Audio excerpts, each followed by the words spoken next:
நம்முடைய ஆவிக்குரிய வாழ்க்கைக்கு தேவையான குணலட்சணத்தின் அடிப்படையாக கொண்ட பாடங்களை பார்த்து வருகிறோம். அதன் அடிப்படையிலும் கூட இன்றைய நாளிலும் நம்ம பார்க்கக்கூடிய ஒரு பாடத்தினுடைய தலைப்பை சகோதரர் அறிவித்தார். இரட்சகரனுடைய பிறப்பும் அவருடைய குடும்பமும் அப்படிங்கிறதான ஒரு தலைப்பின் கீழே, அதுவும் விசேஷமாக இந்த ஒரு காலப்பகுதியில் நம்ம இந்த ஒரு பாடம் பார்ப்பது நமக்கு எப்படி இருக்குன்னு சொல்லி பார்க்கும்போது நமக்கு உதவியாக இருக்கும். ஏன்னு சொல்லி பார்க்கும் பொழுது, நிச்சயமாக இல்லாத ஒன்றுக்கு எத்தனையோ கோடி ஜனங்கள் என்ன பண்ணுறாங்கன்னு சொல்லி பார்க்கும் பொழுது, அதன் மேலே இருக்கக்கூடிய ஒரு பொய்யான விஷயமாக இருந்தாலும் அறியாத ஜனங்களாக இருந்து அதன் மேலே ஒரு மிகுந்த வைராக்கியத்தை என்ன பண்ணியிருக்காங்கன்னா வச்சுருக்காங்கன்னு சொல்லி நம்ம பார்க்குறோம் இல்லைங்களா? எதுன்னு சொல்லி பார்க்குறோம்னா நம்மளுடைய இரட்சகருடைய பிறப்பு இல்லைங்களா? உலகம் முழுவதும் கொண்டாடக்கூடிய பல மில்லியன் ஜனங்களால் கொண்டாடப்படக்கூடிய ஒரு தினமாக இருந்தாலுமே, ஆனால் நம்ம கவனிக்கணும், அவர்கள் தவறான விஷயத்தை செய்தாலுமே பைபிளில் நடந்த விஷயம் உண்மை தானே இல்லைங்களா? அதில் எந்த விதமான மாற்று கருத்தும் இல்லை.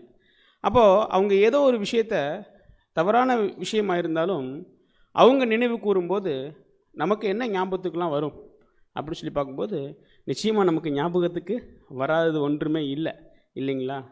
கடந்த கால வாழ்க்கை நமக்கு என்ன பண்ணும், ஞாபகத்துக்கு வரும். அப்படியே கிராஸ் பண்ணி போகும்போது அந்த ஸ்டார்லாம் பார்க்கும்போது இல்லைங்களா, நமக்கு அப்படியே அந்த இது வரும். அப்போ அந்த ஒரு மாதத்துக்கு முன்பதாகவே நம்மளுடைய வீடுகளில் அந்த ஒரு எதிர்பார்ப்பு, அந்த மாதிரி காரியத்துக்குள்ளாக கடந்து வந்த சகோதர சகோதரிகள் தான் நம்ம அனைவரும். ஆனால் பாருங்கள், நம்ம ஒரு பொய்யான விஷயத்தில் இருக்கும்போது நமக்கு அந்த ஒரு விஷயம் வந்து பார்க்கும்போது ஒரு பெரிய ஒரு சந்தோஷத்தை தான் என்ன பண்ணணும்னா உண்டாக்கும் அப்படிங்கிறத கூட நம்ம பார்க்குறோம். இருக்கா இல்லைங்களா? ஒரு பொய்யான ஒரு விஷயமாக இருந்தாலும் நம்ம அந்த ஒரு மார்க்கத்தில் இருக்கும்போது அந்த ஒரு விஷயம் நமக்கு பயங்கர என்ன சொல்லி பார்க்குறோம்னா மகிழ்ச்சியாக இருக்கும். அந்த ஒரு காலம் வந்தாலே, டிசம்பர் மாதம் தொடங்கிட்டாலே நமக்கு என்னன்னு சொல்லி பார்க்கும்போது ஒரு மனசுக்குள்ளே நம்மளை அறியாமல் எவ்வளவு கஷ்டங்களில் இருந்தாலும் அது ஒரு சந்தோஷம்தான் இல்லைங்களா? ஆனால் உண்மையாகவே அதை காட்டிலும் பல மடங்கு சந்தோஷம் அடையக்கூடிய பிள்ளைகளாக இப்போ நம்ம இருக்கோம். காரணம், நம்ம உண்மை என்னென்னு தெரிஞ்சிருக்கோம் இல்லைங்களா? ஆனால் அதன் மத்தியிலும் கூட இந்த மாதிரி தருணங்களில் அவங்க பொய்யான ஒரு விஷயத்தை பண்ணுறாங்க. ஆனால் நம்ம மெய்யான விஷயத்தை நம்ம என்ன பண்ணலாம், நோக்கி பார்ப்பதில் எந்த விதமான தவறும் இல்லை. ஏன்னா நம்ம 2 நாட்களாக நம்முடைய பரலோக மன்னா மற்றும் இரவின் கீதங்களை நம்ம என்ன பண்ணுறோம்னா பார்க்குறோம் இல்லைங்களா? இரட்சகர் யாருக்கு பிறந்திருக்கிறாரோ இல்லையோ, அவருடைய தேதி அவங்க வேணால் தவறாக இருக்கலாம், பிறந்த விஷயம் உண்மை, பைபிளில் எழுதப்பட்ட வார்த்தை ஒவ்வொன்றும் உண்மை. அப்படி பார்க்கும் பொழுது நம்ம மீண்டுமா நம்ம இரட்சகருடைய பிறப்பை எப்பெல்லாம் நினைவு கூறுவோம்? ஒவ்வொரு நாளும் நினைவு கூறுவோம் கண்டிப்பாக. ஆனால் நல்லா கவனித்து பார்த்தீங்கன்னா, இது அனைவராலும் மறுக்கப்படாத உண்மை.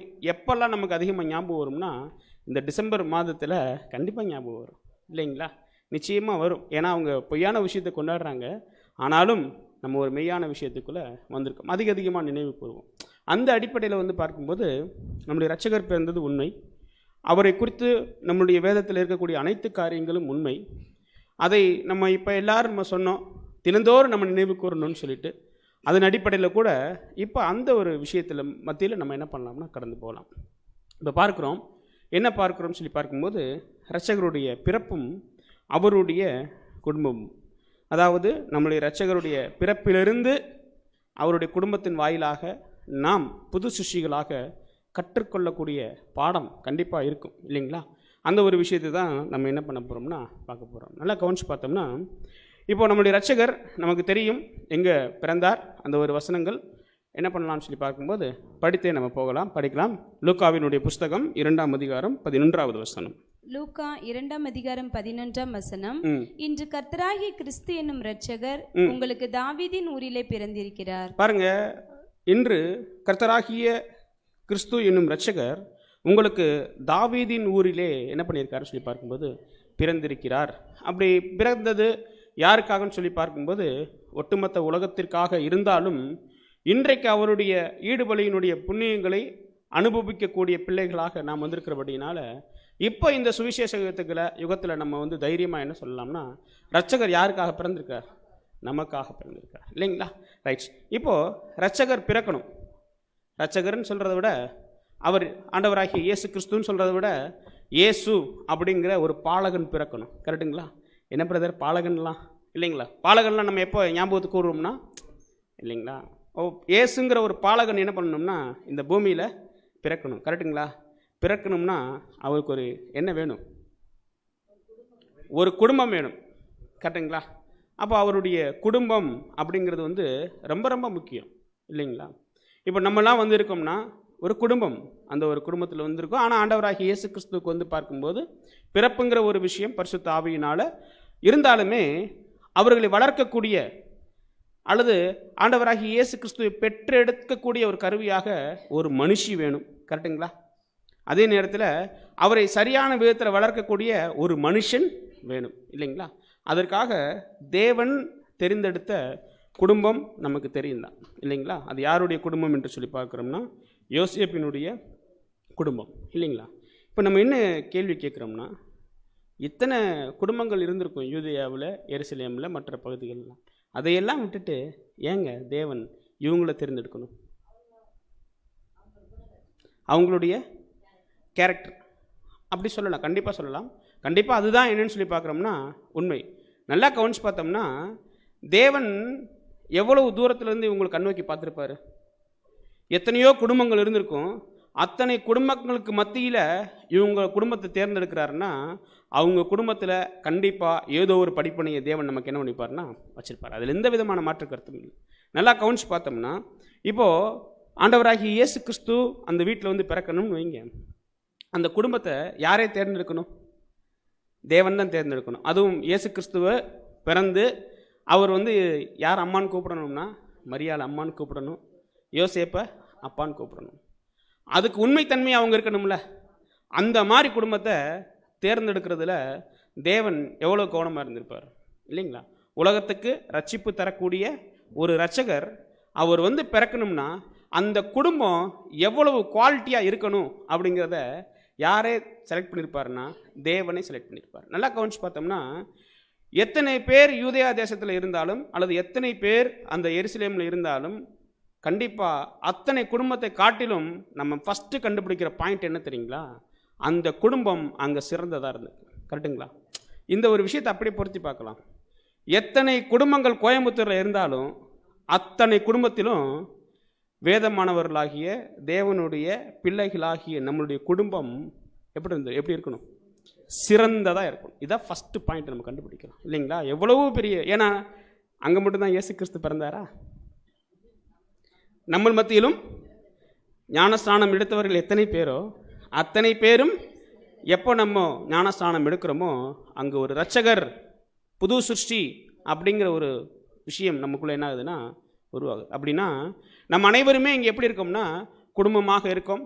ஒரு சிலர் என்னன்னு சொல்லி பார்க்குறோம்னா திருமணம் ஆகவில்லைனாலும் இந்த உடன்படிக்கையில் வந்து அந்த ஒரு விஷயத்துக்குள்ளே இருக்காங்கங்கிறத கவனிக்கிறோம். அப்படின்னா அந்த தேவன் தேர்ந்தெடுத்த குடும்பம் எவ்வளவு சிறந்ததாக இருந்தது அப்படிங்கிறத இன்னைக்கு நம்ம படிக்கிறோம். நாளைக்கு இன்னும் பார்க்கும்போது அந்த ராஜ்யத்தினுடைய விஷயங்களில் கண்டிப்பாக யாரும் படிப்பா? உலக ஜனங்கள் படிப்பாங்க. அப்படி படிக்கும்போது இப்பேற்பட்ட மனுஷனை வளர்த்த தாயும் தகப்பனும் யார்? தேடுவாங்களா தேட மாட்டாங்களா? நிச்சயமாக என்ன பண்ணுவாங்கன்னா தேடுவாங்க. அப்படி தேடும்போது அவங்க என்னென்னலாம் கண்டுகொள்ளுவாங்க இல்லைங்களா? அதைத்தான் நம்ம இன்றைக்கி என்ன பண்ண போகிறோம்னா பார்க்க போகிறோம். இப்போ இயேசு கிறிஸ்து பிறந்து மரியாளையும் யோசேப்பையும் அப்பா அம்மான்னு கூப்பிடுறதுக்கு அவங்க தகுதி வாய்ந்த பாத்திரங்களாக இருக்கிறதுக்கு தேவனே என்ன பண்ணுறாருன்னா தேர்ந்தெடுக்கிறார். இப்போ பாருங்கள், நம்மளாம் பிறந்திருக்கோம். நம்மளை இந்த ட்ரூத்துக்குள்ளே கொண்டு வர்றதுக்கு யாரே தேர்ந்தெடுத்தார்? தேவனே தேர்ந்தெடுத்தார். நம்மளுடைய குடும்பங்களை தேர்ந்தெடுத்தார். எப்படி தேர்ந்தெடுத்தாருன்னா, இப்போது ஒரு சகோதரன் இருக்காருன்னா அவருடைய குடும்பத்தை தேவன் எப்போ இருந்தே கண்ணோக்கி பார்க்குறாருன்னா உலக தோற்றத்தில் இருந்தே. அதான் உண்மை இல்லைங்களா? அதை நம்ம படிக்கிறோம்.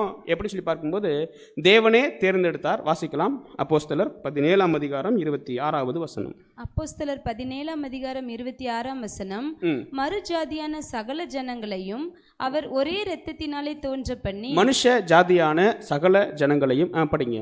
அவர் ஒரே இரத்தத்தினாலே தோன்ற பண்ணி பூமியின் மீதெங்கும் குடியிருக்க செய்து முன் தீர்மானிக்கப்பட்ட காலங்களையும் அவர்கள் குடியிருப்பின் எல்லைகளையும் குறித்திருக்கிறார். பார்த்தீங்கன்னா மனுஷ ஜாதியான சகல ஜனங்களையும், இதுக்குள்ள யார் வருவாங்கன்னு சொல்லி பார்க்குறோம்னா ஒட்டுமொத்த உலகம், அதில் இயேசு கிறிஸ்துனுடைய குடும்பமும் அடங்கும். இந்த பூமியில் இருந்த இயேசு கிறிஸ்துனுடைய குடும்பமும் அடங்கும்.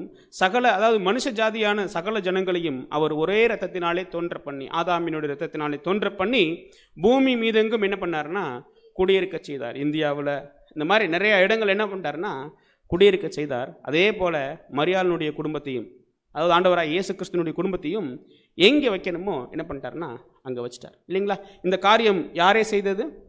தேவனே செய்தது இல்லைங்களா. அப்போ இப்போ தேவன் செஞ்சிருக்காரு.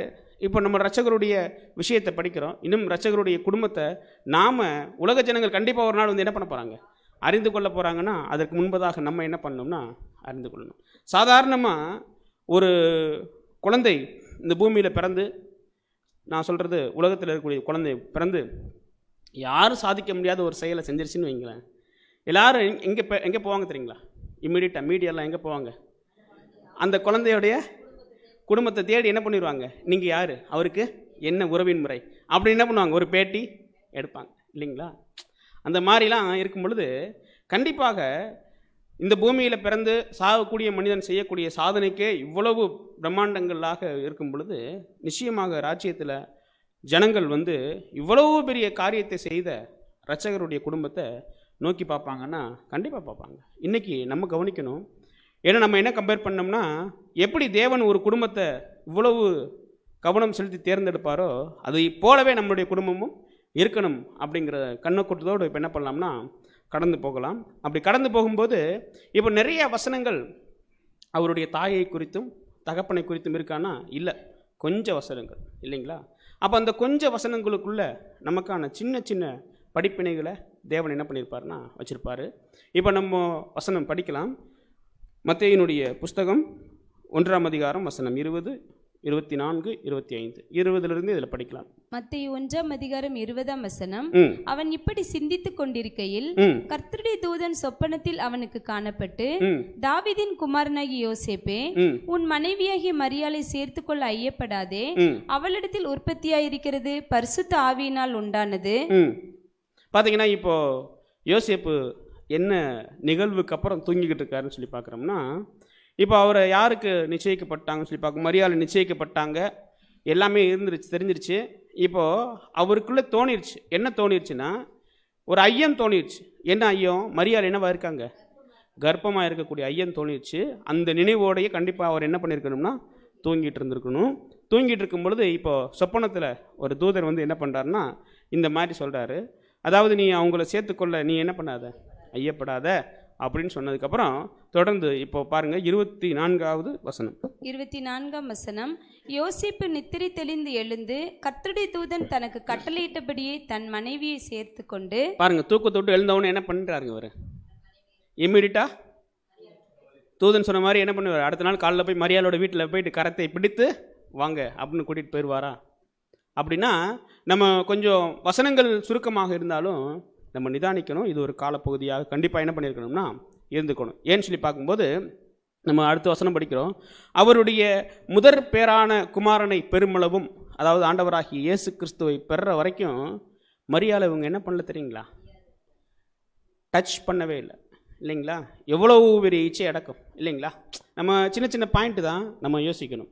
அப்போது இதெல்லாம் ஒரே நாளில் நடக்கக்கூடிய விஷயமானா இல்லை. கண்டிப்பாக தூதன் வந்து சொன்னதுக்கப்புறம் நிச்சயமாக அதை பற்றி என்ன பண்ணியிருப்பாருன்னா யோசிச்சிருப்பார். அதுக்கு முன்னாடியே அவர் என்ன பண்ணியிருக்கணும்னா யோசிச்சிருக்கணும். தன்னுடைய மனைவி, தனக்கு மனைவியாக நிச்சயிக்கப்பட்டவங்க இந்த மாதிரி இருக்காங்களே, என்ன யோசிச்சிருப்பார்? அவருடைய இடத்துலேருந்து நம்ம யோசிக்கலாம். என்ன யோசிச்சிருப்பார்? இப்போ தூதன் வந்து சொல்கிறதுக்கு முன்னாடி அவருக்கு ஒரு விஷயம் தெரிய வந்துருச்சு. தன்னுடைய மனைவியாக நிச்சயிக்கப்படக்கூடிய அந்த பெண் அவங்க இந்த மாதிரி ஒரு சூழ்நிலையில் இருக்காங்க. நம்ம கொஞ்சம் நம்மளுடைய வாயின் வார்த்தைகள்லாம் சேஃபாக தான் நம்ம பேசணும். ஏன்னா நம்மளுடைய ரட்சகருடைய குடும்பத்தை நம்ம என்ன பண்ணுறோம், தியானிக்கிறோம் இல்லைங்களா. அப்படி பார்க்கும் பொழுது இப்போது அந்த ஒரு சூழ்நிலை மரியாளுக்கு ஆயிடுச்சு. அதனுடைய காரியங்கள் முழுமையாக இன்னும் யாருக்கு தெரியலைன்னா யோசேப்புக்கு தெரியல. அவர் என்ன யோசிச்சிருப்பார்? அவருடைய இடத்துல நம்ம வச்சிடலாம். ஒரு ப்ராக்டிக்கலாக நம்ம ஒரு உதாரணம் சொல்கிறதுக்காக, ஒரு சகோதரன் ஏக்கு ஒரு சகோதரியை நிச்சயம் பண்ணிட்டாங்கன்னு வைங்க. ஒரு ஏதோ ஒரு மூலியமாக கேள்விப்படுறாரு, அந்த மாதிரி சகோதரி இப்படி ஒரு சூழ்நிலையில் இருக்காங்கன்னு சொன்னால் இப்போ அந்த சகோதரன் என்ன யோசிப்பார்? தவறாக யோசிப்பார். அடுத்து என்னென்னலாம் யோசிப்பாருன்னா, தன்னுடைய எதிர்காலம் எதிர்காலத்தினுடைய மனைவி இந்த மாதிரி இருக்கும்போது எந்த கணவன் ஏற்றுக்கொள்ள முடியும் இல்லைங்களா? ஒருத்தருக்கும் அந்த மாதிரியான தயாள மனது என்ன பண்ணுறது இல்லைங்க, வராது. அவ்வளவு பெரிய விஷயம். இதுலேயும் வந்து பார்க்கும்போது இது புறஜாதிக்குள்ளே இருக்கக்கூடிய தயாள மனது இல்லையா? ஆனால் அவர் ஒரு யூதன் அப்படிங்கிற விஷயத்தில் இருந்து நம்ம சிந்திச்சு பார்த்தோம்னா என்னென்னலாம் சிந்திச்சு பார்த்துருப்பார். அப்படி சிந்திச்சு பார்க்கும்போது முதல் காரியம் என்ன தோணியிருக்கும்னா, தூதன் வந்து சொல்லியிருக்காரு, ஆனால் சொல்கிறதுக்கு முன்னாடியே அவருடைய மனசில் இந்த மாதிரி விஷயங்கள்லாம் ஓடிக்கிட்டு இருக்கும்போது எதெல்லாம் ஓடிக்கிட்டு இருக்குன்னு சொல்லி பார்க்கும்போது அவர் ஒரு நீதிமான் இல்லைங்களா? நீதிமான்னாலே நியாயப்பிரமாணத்தை கடைப்பிடிச்சவங்க இல்லைங்களா? அப்படி பிடித்தவர்கள் மத்தியில் கடைப்பிடிக்கக்கூடிய ஒரு யூதனாக இருக்கக்கூடிய இவர் மத்தியில் எல்லாம் வந்திருக்கும். வரும்போது இந்த விஷயங்களும் கடந்து வந்திருக்கும். படிங்க சிஸ்டர், நியாயப்பிரமாணத்தில் இருக்கக்கூடியது. லேவியராகமம் 21 அதிகாரம் 14 விதவையை ஆனாலும் தள்ளப்பட்டவளை ஆனாலும் கற்பு குலைந்தவளை ஆனாலும் வேசியை ஆனாலும் விவாகம் பண்ணாமல் தன் ஜனங்களுக்குள்ளே கன்னிகையை விவாகம் பண்ண கடவன். இப்போ இது கடந்து வந்திருக்குமா இல்லைங்களா? கடந்து வந்திருக்கும். இந்த விஷயம் வந்திருக்கும். பெரிய பாரமாக இருந்திருக்கும் அவருக்குள்ள இல்லைங்களா? கரெக்டாக இல்லைங்களா? அந்த மாதிரியெல்லாம் நம்ம வசனங்கள் சுருக்கமாக இருக்கிறதுனால நம்ம விட்டுறோம். நிச்சயமாக அவர் ஒரு நீதிமான், அவர் நியாயப்பிரமாணத்துக்கு கீழ்ப்படிந்த மனுஷன் இல்லைங்களா? அதனால தான் தேவன் தேர்ந்தெடுத்துக்கிறார். அப்படி இருக்கும்போது இவர் என்னென்னலாமோ என்ன பண்ணியிருப்பாருங்க, யோசிச்சிருப்பார். நாளைக்கு ஒருவேளை பாருங்கள், இந்த மாதிரி ஒரு மனைவியாகக்கூடியவங்க அல்லது மனைவியோ செஞ்சாலுமே அதை போய் என்ன பண்ணணும்னு நம்ம உபாகம புத்தகத்திலலாம் படிக்கிறோம்னா போய் அறிவிக்கணும். மூப்பர்கள் மத்தியில், நியாயாதிபதிகள் மத்தியில் என்ன பண்ணணும்னா அறிவித்து கல்லெறிஞ்சு என்ன பண்ணணும், கொல்லணும் இல்லைங்களா? இப்படி ஒரு விஷயங்கள்லாம் இருக்குது. ஆனால் இதன் மத்தியிலும் தூதர் வந்து அறிவித்த உடனே அவர் என்ன பண்ணுறாருன்னு சொல்லி பார்க்குறோம்னா, அவர் நித்திரை விட்டு எழுந்து அவங்கள கூட்டிகிட்டு போகிறாங்கிறத நம்ம ஒரு காலப்பகுதியாக கூட எடுத்துக்கிறலாம். அதுக்குண்டான விளக்கங்கள் நமக்கு தெரியலை. ஆனால் அவர் என்ன பண்ணுறாருன்னு சொல்லி பார்க்கும்போது தேவனுடைய வார்த்தைக்கு என்ன பண்ணுறாருங்க, கீழ்ப்படுகிறார். நல்லா கவனிச்சோம்னா தேவனுடைய வார்த்தைக்கு நாமும் கீழ்ப்படுகிறோம், இல்லை என்று மறுப்பதற்கு எதுவுமே இல்லை. கீழ்ப்படிஞ்சதுனால தான் நம்ம இருக்கோம். ஆனால் எந்த சூழ்நிலையில கீழ்ப்படுகிறோம்? இங்கே பார்த்தீங்கன்னா யோசேப்பு அவர் எந்த மாதிரியான சூழ்நிலைங்கிறத நம்ம புரிஞ்சுக்கிறணும். அந்த சூழ்நிலையில் வேத வசனங்கள் நியாயப்பிரமாணமாக விரோதமாக இருக்கக்கூடிய அந்த விஷயத்துலையும் தேவனுக்கு அவர் கீழ்ப்படிந்து அந்த வார்த்தைக்கு கீழ்ப்படிந்து மரியாதை சேர்த்துக்கொள்கிறாருன்னா எவ்வளவு பெரிய அவர் விசுவாசிக்கக்கூடியவராக இருந்திருப்பார் தேவனை. கரெக்டாக இல்லைங்களா? அவ்வளவு பெரிய விசுவாசம் இருந்ததுனால தான் இவர் நல்லா கவனிச்சு பாருங்க, இவர் கீழ்ப்படிந்து அந்த சகோதரியை கூட்டிகிட்டு போயிட்டார் இல்லைங்களா? சேர்த்து கொண்டாருன்னு வசனம் இருக்கும்போது எப்படி அது ஆகும்? தூதர் வந்து சொப்பனத்தில் சொன்ன ஒன்று ஆயிருமானா நிறைய ஆராய்ச்சி பண்ணியிருப்பார். எப்படியெல்லாம் ஆராய்ச்சி பண்ணியிருப்பார் அப்படிங்கிற விஷயத்தெல்லாம் என்ன பண்ணியிருப்பார்னா ஆராய்ச்சி பண்ணியிருப்பார். வாசிங் இதில் வராது. ஏசாயாவினுடைய புஸ்தகம் 7 அதிகாரம் 4வது வசனம். ஏசாயா 7 அதிகாரம் 4 நீ அவனை நோக்கி, சீரியர் எப்ராயிமோடும் ரெமலியாவின் மகனோடும் உனக்கு விரோதமாக துராலோசனை பண்ணி. ஏசாயா 7 நாளா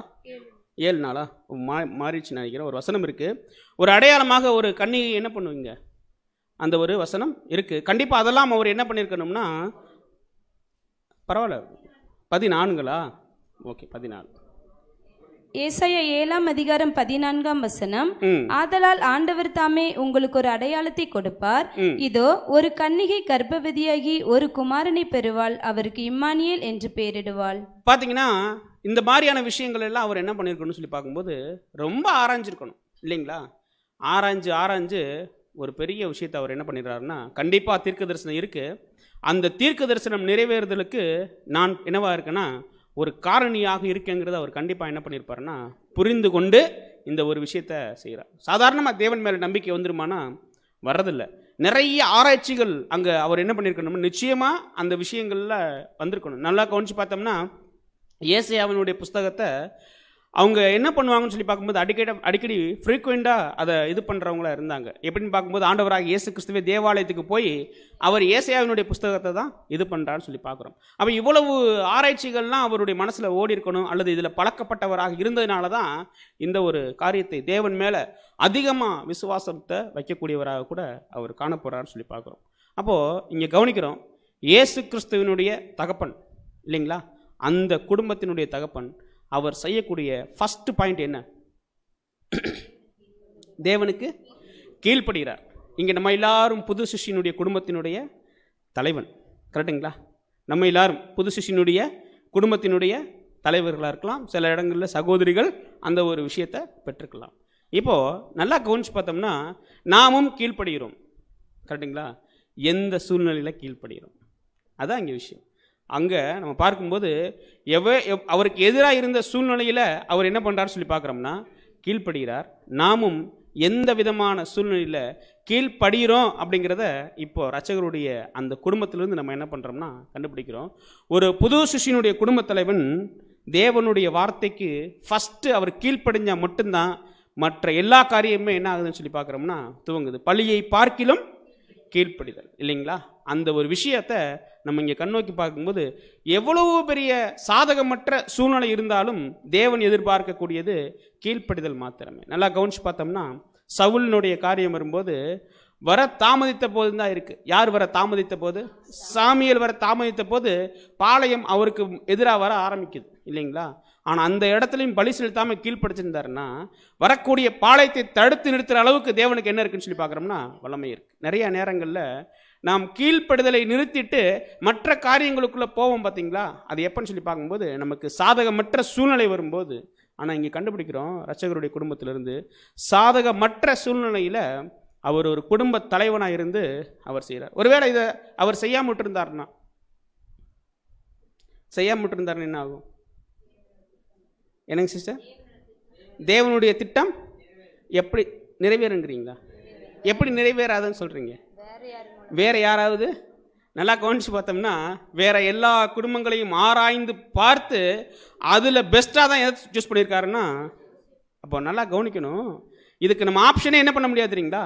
கொடுக்க முடியாத அளவுக்கு ஒரு சிறந்த நபர் அவர் என்ன பண்ணியிருக்காருன்னு சொல்லி பார்க்குறோம்னா இருந்திருக்கிறார், இல்லைங்களா? சரி, இவர் தான் இப்படி இருக்கார். எப்படி இருக்காருன்னா தேவனுக்கு கீழ்ப்படுகிறதில்ல. அவங்க மனைவி கொஞ்சம் இவரை விட்டு கொடுப்பாங்களா அப்படின்னு சொல்லி பார்க்கும்போது இப்போ படிக்கலாம். லூக்காவினுடைய புஸ்தகம் 1ஆம் அதிகாரத்தில் 34 மற்றும் 35. லூக்கா 1ஆம் அதிகாரம் 34 மற்றும் 35ஆம் வசனங்கள். அதற்கு மரியாள் தேவதூதனை நோக்கி, இது எப்படியாகும், புருஷனை அறியேனே என்றாள். தேவதூதன் அவளுக்கு பிரதியுத்தரமாக, பரிசுத்தாவி உன்மேல் வரும், உன்னதமானவருடைய பலம் உன்மேல் நிழலிடும், ஆதலால் உன்னிடத்தில் பிறக்கும் பரிசுத்தம் உள்ளது தேவனுடைய குமாரன் என்னப்படும். பார்த்தீங்கன்னா இப்போ வேற ஒரு விஷயத்துல இப்போ மரியாளுக்கு வேறு விதமாக ஒரு பிரச்சனை. என்ன பிரச்சனைனா யோசேப்பு அவருக்கு வேற ஒரு பிரச்சனை, மரியாளுக்கும் அதே போல் வேற ஒரு பிரச்சனை. இப்போ பிரச்சனை அதிகமாக யாருக்கு தெரியுங்களா? யோசேப்புக்கா மரியாள்? அவங்களுக்கு தான் பிரச்சனை அதிகம், இல்லைங்களா? அப்படி பார்க்கும் பொழுது இப்போது அவங்க சொல்கிறாங்க, நான் புருஷனை அறியேனே அப்படின்னு அவங்க என்ன பண்ணுறாங்கன்னா சொல்கிறாங்க, புருஷனை அறியேனே. கலங்கி அவங்க தான் இந்த வார்த்தை என்ன பண்ணுவாங்கன்னா சொல்லுவாங்க. இப்போ நல்லா நினச்சி பாருங்க, அதாவது ஒரு சகோதரன் எடுக்கக்கூடிய முடிவை இந்த சகோதரினால் அவ்வளோ சீக்கிரமாக என்ன பண்ண முடியாதுன்னா எடுக்க முடியாது, இல்லைங்களா? அப்படி பார்க்கும்போது இங்கே மரியாள் என்ன பண்ணுறாங்கன்னு சொல்லி பார்க்குறோம்னா, புருஷனை நான் என்ன பண்ணல அறியேன்னு என்ன பண்ணுறாங்கன்னா சொல்கிறாங்க, இல்லைங்களா? ஏன் அப்படி சொல்கிறாங்க? அந்த ஒரு வார்த்தை மட்டும்தான் இருக்குது. ஆனால் அதற்குள்ள பின்னணியாக இருக்கக்கூடிய விஷயத்தை நம்ம கவனிச்சு பார்த்தோம்னா படிங்க சிஸ்டர். உபாகமம் 22ஆம் அதிகாரம் 21ஆம் வசனம். அந்த பெண்ணை அவள் தகப்பனுடைய வீட்டு வாசலுக்கு முன்பாக கொண்டு வந்து அவள் இஸ்ரேலில் மதிகெட்ட காரியத்தை செய்து தன் தகப்பன் வீட்டிலே வேசித்தனம் பண்ணினபடியினாலே அவளுடைய பட்டணத்து மனிதர் அவளை கல்லறிந்து கொல்ல கடவர்கள். இப்படியே தீமையை உன் நடுவிலிருந்து விலக்க கடவாய். அப்போ எவ்வளவு தூரம் இவங்க ரிஸ்க் எடுத்திருக்காங்க, இல்லைங்களா? யாருடைய வீட்டு வாசல்லே கொண்டு வந்து கல்லறியன்னு? மரியாளுடைய. அப்போது அதெல்லாம் யோசிப்பாங்க, அப்பா இவ்வளோ நாள் நம்மளை வளர்த்துருக்காரு, அவருக்கு இவ்வளவு பெரிய அவமானத்தை நம்ம ஒரு வேளை இதில் ஃபெயில் ஆச்சுன்னா, இல்லைங்களா? தன்னுடைய ஒரு ஒரு சகோதரிக்கு எப்போ சந்தோஷம் வரும்? திருமணத்தில், இல்லைங்களா? அப்படி வரக்கூடிய சந்தோஷத்தையே ஆப்போசிட் பண்ணுற மாதிரி ஒரு விஷயம் இது. நம்ம அப்படியே ஒரு ப்ராக்டிக்கலாக நம்மளுடைய லைஃப்பில் கொண்டு வந்தோம்னு வைங்களேன், நிச்சயமாக இந்த மாதிரி செய்கிறதுக்கு உண்டான மனசு வரவே வராது, இல்லைங்களா? அப்போது இந்த மரியாள் பார்க்குறாங்க, இவ்வளவு பெரிய பிரச்சனை எனக்கு பின்னாடி இருக்குது, அதன் மத்தியிலும் இப்போ அவங்க என்ன சொல்கிறாங்கன்னு சொல்லி பார்க்கும்போது தொடர்ந்து அந்த ஒரு காரியத்துக்குள்ளே போகிறாங்க, இல்லைங்களா? அதான் படிக்கிறோம் 1 பேதுரு 3ஆம் அதிகாரம் 5வது வசனம். 1 பேதுரு 3ஆம் அதிகாரம் 5ஆம் வசனம். இப்படியே பூர்வத்தில் தேவனிடத்தில் நம்பிக்கையாய் இருந்த பரிசுத்த ஸ்திரீகளும் தங்களுடைய புருஷர்களுக்கு கீழ்ப்படிந்து தங்களை அலங்கரித்தார்கள். பார்த்தீங்கன்னா இதில் நம்ம கண்டுபிடிக்கிறோம் ஃபஸ்ட்டு வார்த்தை மாத்திரம். இப்படியே பூர்வத்தில் அப்படின்னா நம்ம ஆதியாமத்திலேருந்து எடுத்துக்கலாம், சாராளை பற்றி தான் அங்கே சொல்லப்பட்டிருக்கோம். ஆனால் அந்த வார்த்தை மாத்திரம் நம்ம எடுத்துக்கிறோம். இப்படியே பூர்வத்தில் தேவனிடத்தில் நம்பிக்கையாக இருந்த ஸ்திரீ, அது போதும், அந்த ஒரு வார்த்தை போதும். அதுக்கு பாத்திரவான யார் இருந்திருக்காங்கன்னு சொல்லி பார்க்குறோம்னா இந்த மரியாள். இவங்களும் யார் மேலே அன்பு வச்சுருக்காங்க, யார் மேலே நம்பிக்கை வச்சுருக்காங்கன்னு சொல்லி பார்க்கும்போது தேவன் மேலே என்ன பண்ணியிருக்காங்கன்னா மிகுந்த என்ன வச்சுருக்காங்க, நம்பிக்கை வச்சுருக்காங்க. அங்கே யோசேப்பு இல்லைங்களா, இங்கே மரியாள். இப்போ நீங்கள் சொல்லுங்கள், இது சரியான குடும்பமா இல்லைங்களா? கரெக்டான குடும்பம், சரிங்களா? ரெண்டு பேருமே ஒரே பாயிண்டில் இணையிறாங்க பாருங்கள், இல்லைங்களா? இந்த மாதிரி ஒரு குடும்பத்தில் ஒரு நல்லா கவனிச்சு பார்த்தோம்னா யோசேப்பும் மரியாள் அவங்களுடைய குடும்பத்தில் தேவனுடைய வார்த்தைக்கு ரெண்டு பேருமே எந்த சூழ்நிலையுமே என்ன பண்ணியிருக்காங்கன்னா கீழ்ப்படிஞ்சிருக்காங்க. கீழ்ப்படிதல்ங்கிறது சாதாரணமான விஷயம் கிடையாது, அது மிகப்பெரிய ஒரு விஷயம். ரெண்டு பேருமே செஞ்சுருக்காங்கன்னா இவங்க ரெண்டு பேருடைய சிந்தை எப்படி இருந்திருக்கும்? ஒரே சிந்தை, தேவனை நோக்கி பார்க்கக்கூடிய ஒரே சிந்தை யார்கிட்ட இருக்குன்னு சொல்லி பார்க்குறோம்னா இவங்கள்ட்ட இருக்குது. நல்லா கவனிச்சு பார்த்தோம்னு இங்கே புது சிருஷ்டிகளாகி நாம் எல்லாமே இங்கே இருக்கோம், குடும்பமாக இருக்கோம், கணவன் மனைவியாக இருக்கோம். இதில் என்ன பிரச்சனை தெரியுங்களா? ஒரே சிந்தையாக தேவனை ரெண்டு பேரும் பார்த்துருவாங்களா? ஒன்று சகோதரி கொஞ்சம் அதிகமாக இருப்பாங்க, சகோதரன் கொஞ்சம். அதே மாதிரி பார்க்கும்போது சகோதரன் அதிகமாக இருப்பார், சகோதரி அவ பார்க்கும்போது ஒரே சிந்தையாக வரணுங்கிறது தான் தேவனுடைய எதிர்பார்ப்பு. அப்படி பார்க்கும் பொழுது இங்கே பார்க்குறோம் ரெண்டு பேருமே சரியான மைண்டில் என்ன பண்ணியிருக்காங்கன்னா இருந்திருக்காங்க. நல்லா கவனிச்சு பார்த்தோம்னா கணவனுக்கும் மனைவிக்கும் சிந்தை ஒன்றாக இருக்கும்போது தாங்க அங்கே என்ன எதுக்கு இல்லை இடம் இல்லைங்களா, பிரச்சனைக்கு இடம் இல்லை. இல்லைன்னா கடைசி வரைக்கும் என்ன இருக்குன்னு தெரியுங்களா, பிரச்சனை தான். எப்படி அப்படின்னு சொல்லி பார்க்கும்போது நம்ம படிக்கலாம் பாருங்க ஒரு வசனம். உபாகமம் 22 அதிகாரம் 10 மாட்டையும் கழுதையும் பிணைத்து உலாதிருப்பாயாக. இது நம்ம வேற விஷயங்களுக்காக படிக்கிறது தான். ஆனா புது சிஷ்யனுடைய குடும்பத்துல ரெண்டுமே நுகத்தை சுமக்கக்கூடிய சரியான எருதுகளா இருக்கணும், சரியான ஈவன் அந்த ஒரு விஷயத்துக்குள்ள இருந்தா மட்டும்தான் அது குடும்பத்துக்கு என்ன பேருனா புது சிஷ்யனுடைய குடும்பம், இல்லைங்களா? இதுல ஒன்று தவறும் போது அங்கே என்ன பேலன்ஸ் போயிரும்னா கிறிஸ்துவனுடைய நுகத்தை சுமக்கக்கூடிய பேலன்ஸு ஒரு பக்கம் என்ன இருந்துறீங்களா இறங்கிடும்.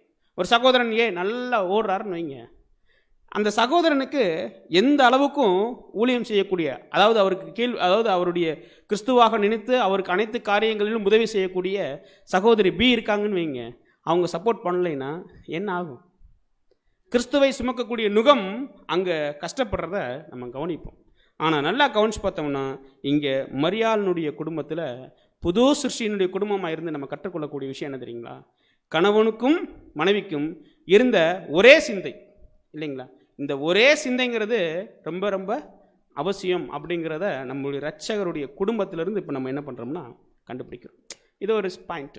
இப்போ அடுத்து பார்க்கும்போது நம்முடைய இரட்சகர் பிறக்கிறதுக்கு முன்னாடியே மரியாளினுடைய வயிற்றில் ஏற்பட்ட அந்த ஒரு சூழ்நிலையை பார்த்துட்டு இப்போது அந்த ஒரு விஷயத்தை அறிவிக்கும்போது, இல்லைங்களா, அறிவிக்கும்போது அவருடைய மனநிலைமை வேற ஒரு கோணத்தில் எப்படி இருக்கும் படிக்கலாம் சிஸ்டர். மத்தேயு 1 அதிகாரம் 18 மற்றும் 19 இயேசு கிறிஸ்துனுடைய ஜனனத்தின் விபரமாவது, அவருடைய தாயாகிய மரியாள் யோசேப்புக்கு நியமிக்கப்பட்டிருக்கையில் அவர்கள் கூடி வரும் முன்னே அவள் பரிசுத்தாவினாலே கர்ப்பவதியானாள் என்று காணப்பட்டது. அவள் புருஷனாகிய யோசேப்பு நீதிமானாயிருந்து அவளை அவமானப்படுத்த மனதில்லாமல் ரகசியமாய் அவளை தள்ளிவிட யோசனையாய் இருந்தான். இந்த யோசனைக்கு அப்புறம் தான் போய் தூங்குவார். அப்போதான் தேவதூர்கள் மூலமாக இப்போ ரைட். இப்போ இந்த ஒரு விஷயம் வந்தவுடனே தன்னுடைய மனைவியாக நிச்சயிக்கப்பட்டவங்களுக்கு இந்த மாதிரி பிரச்சனைன்னு சொன்னவுடனே இப்போது அவங்கள முறைப்படி என்ன பண்ணியிருக்கணும், இவர் வேண்டாம் அப்படின்னு யார் முன்னாடி சொல்லியிருக்கணும்னா நம்ம உபாகமம் புஸ்தகத்தில் படிக்கிறோம், இல்லைங்களா, லேவிய ராமத்தில் படிக்கிறோம். கொண்டு போய் என்ன பண்ணணும்னா அப்படி பண்ணும்போது இப்போ யாருக்கு அவமானம் வரும்? மரியாளுக்கு. இப்போ கவனிக்கிறாரு, மரியாளுக்கு என்ன வந்துருங்க, அவமானம் என்ன பண்ணோம்னா வந்துடும். அந்த அவமானம் என்ன பண்ணக்கூடாது, வரக்கூடாதுன்ட்டு அவங்கள்ட்டே பேசுகிறார். நீங்கள் இந்த மாதிரி நீங்கள் என்ன விட்டு என்ன பண்ணிடுங்க, போயிருங்க, இந்த மாதிரி இருக்கிறதுனால. அதுக்கப்புறம் தான் தூதர் வராரு. அப்படி சொல்லும்போது இப்போது இங்கே கண்டுபிடிக்கிறோம், என்ன கண்டுபிடிக்கிறோங்க, நீதிமான் தான் அவர், நம்ம இல்லைன்னு சொல்கிறதில்ல. பார்க்கும்போது மற்றவர்களுடைய அதாவது மரியாதை மிகவும் என்ன பண்ணியிருக்காருன்னா நேசிச்சிருக்கார். திருமணம் ஆகிறதுக்கு முன்னாடி என்ன பண்ணிட்டாருங்க, நேசிச்சிட்டாரு. இப்போ மற்றவர்களுடைய அவமானத்தை கூட தன்னுடைய அந்த இடத்துல என்ன பண்ணியிருப்பாருன்னா தன்னை பொருத்தி பார்த்துருப்பார். இந்த மாதிரி அவமானம் எனக்கு வந்தா கரெக்டாக இல்லைங்களா, அதை கண்டிப்பாக அவர் என்ன பண்ணியிருக்கணும், பொருத்தி என்ன பண்ணியிருக்கணும்னா பார்த்துருக்கணும் இல்லைங்களா. நிச்சயமாக அந்த மாதிரி அவர் பொருத்தி பார்த்துருந்தா மட்டும்தான் அவரால் என்ன பண்ணியிருக்க முடியும்னு சொல்லி பார்க்கும்போது அந்த வார்த்தையை நம்ம அதாவது வார்த்தையாகிலும் வார்த்தையில் உள்ள ஒரு பாகில் நம்ம கவனிக்கிறோம் இல்லைங்களா. அவளை அவமானப்படுத்த மனசே இல்லை இல்லைங்களா. அப்போ அந்த அளவுக்கு என்ன பண்ணியிருப்பாருன்னு சொல்லி பார்க்குறோம்னா நேசிச்சிருப்பார். யாரை? மரியாதை. கண்டிப்பாக எப்போ நிச்சயிக்கப்பட்டாங்களோ அப்போ இருந்தே அவர் என்ன பண்ணியிருப்பாருங்க, நேசிச்சிருப்பார். நேசிச்சதுனால தானே செய்ய முடியும். நேசம் இல்லாமல் ஒருத்தரை செய்ய முடியுமா? ஒருத்தருடைய விஷயத்தை மூடி மறைக்க பார்க்குறாங்கன்னா அந்த மூடி மறைக்க பார்க்குதுன்னு வைங்க, அங்கே பிரதானமாக என்ன செயல்பட்டுக்கிட்டு இருக்கு, அது ஒரு தவறான விஷயந்தான் அவருடைய பார்வையில். ஆனாலும் அவமானம் அப்படிங்கிற ஒரு விஷயம் வந்தாச்சுன்னா அது மரியாளுக்கு என்னவாக இருக்கும், அந்த குறிப்பிட்ட காலத்துக்குள்ளே தேவனால் நிச்சயிக்கப்பட்ட பெண்ணுன்னு தெரிஞ்சவுடனே எவ்வளோ தூரம் அதை நேசிக்க ஆரம்பிச்சிருப்பார் இல்லைங்களா. அதே விஷயத்த அப்படியே புது சிஷ்யனுடைய குடும்பத்தில் எடுத்து பார்த்தோம்னு வைங்க, கரெக்டாக இல்லைங்களா. புது சிஷ்யனுடைய குடும்பத்தில் எடுத்து பார்த்தோம்னா படிங்க சிஸ்டர். எபேசியர் 5:33 எப்படியும் உங்களிலும் அவனவன் தன்னிடத்தில் அன்பு கூறுவது போல தன் மனைவியினிடத்திலும் அன்பு கூற கடவன். பாருங்க, தன் மனைவி இடத்திலும் அன்பு கூற கடவன் அப்படின்னா ஒரு அவமானம் எனக்கு வந்துச்சுன்னா எப்படி இருக்குமோ அதே மாதிரி அவங்க. ஒருவேளை எனக்கு அதான் நம்ம படிக்கிறோம் மத்தேயில என்ன படிக்கிறோம்னு சொல்லி பார்க்கும்போது மற்றவர்கள் உங்களுக்கு என்ன செய்ய விரும்புகிறாங்களோ அதையே நீங்கள் என்ன பண்ணுங்க, மற்றவங்களுக்கு செய்யுங்க. இதுதாங்க பொன்னான பிரமாணம். இதுக்குள்ளே என்ன அடங்கியிருக்கு தெரியுங்களா? ஆண்டவராகிய இயேசு கிறிஸ்து சொன்ன 2 கட்டளையில் ஒரு மிகப்பெரிய கட்டளை இதில் அடங்கியிருக்கு. உன்னிடத்தில் அன்பு கூறுவது போல பிறனிடத்திலும் அன்பு கூறுவாயாக அப்படிங்கிறதான ஒரு விஷயம். அப்போ கவனித்து பார்க்கும்போது இங்கே புது சிஷ்யனுடைய குடும்பத்தில் இருக்கக்கூடிய நாம், அதாவது சகோதரர்கள் மத்தியில் வரக்கூடிய ஒரு விஷயமாகட்டும், சகோதரருடைய மத்தியில் வரக்கூடிய விஷயமாகட்டும், ஒரு குடும்பத்தில் நம்ம அநேக சூழ்நிலையை கடந்து வரும்போது நிறைய மாறுபட்ட கருத்துக்கள் என்ன பண்ணும்னா வரும் இல்லைங்களா. நான் சொல்கிறது சரி, நீங்கள் சொல்கிறது தான் சரி, இப்படி கருத்துக்கள் வரும்போது இப்போ என்ன அனலைஸ் பண்ணணும்னா அந்த இடத்துல என்ன பண்ணணுங்க, அவங்கள பொருத்தி பார்க்கணும். பொருத்தி பார்க்குறது தான் மிகப்பெரிய விஷயமாக இருக்குது. அப்போ தான் அங்கே என்ன வருதுன்னு சொல்லி பார்க்குறோம்னா அந்த விட்டு கொடுத்தல்ங்கிற ஒரு விஷயம் வந்து அந்த குடும்பம் என்னவாக போகும்னா இசைவாக போகும்னு சொல்லி பார்க்குறோம். அதே நேரத்தில் கணவனாகட்டும் மனைவியாகட்டும் ஒருபோதும் என்ன பண்ணக்கூடாதுன்னா இந்த அவமானம் அப்படிங்கிற ஒரு விஷயத்தை என்ன பண்ணிடக்கூடாதுங்க, அவமானப்படுத்த ஒரு அதை எப்படி சொல்கிறோம்னா இந்த ஒரு விஷயத்துக்காக இல்லை, மற்ற எப்போவுமே வந்து பார்க்கும்போது மனுஷ ஜாதியிலேருந்து பிறந்து வந்துட்டோம். நம்ம ஒருத்தரை அவமானப்படுத்தும் போது அடையக்கூடிய சந்தோஷம் இருக்குது பார்த்தீங்களா, அது மிகப்பெரிய சந்தோஷம். அது ஒருத்தர் அவமானம் அடைகிறாருன்னு வைங்க, அதை பார்த்துட்டு கை கட்டி சிரிக்கக்கூடிய மனுஷ ஜாதியிலிருந்து தான் நம்ம என்ன பண்ணிட்டோம்னா வந்துட்டோம்.